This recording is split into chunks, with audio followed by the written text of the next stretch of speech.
Hi everyone. In this quick video, I want to show you how to finish off your ceramic creations with melted glass, just like this piece that you see here. So basically, instead of underglaze or colored glazes, you would use glass. So I start working on my leather hard plate.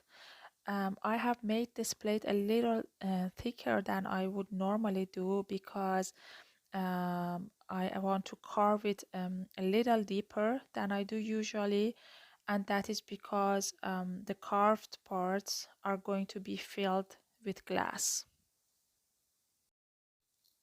Once done, I just put this piece to dry as we do normally, and afterwards I do the biscuit bake.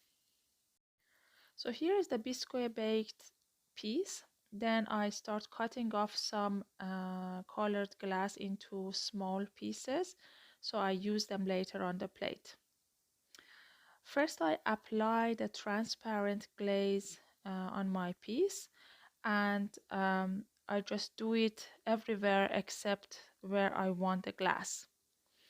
Then I fill those carved bits with glass,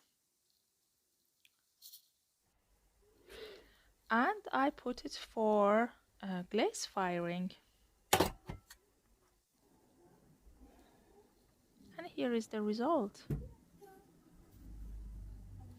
So what I do next is completely optional, but just because you might be able to touch those cracks that are left from the glass onto your piece, I cover this with a layer of food-safe resin. So that makes those cracks a little smoother or almost not visible. And then you have a piece like this that is very smooth and is also food safe.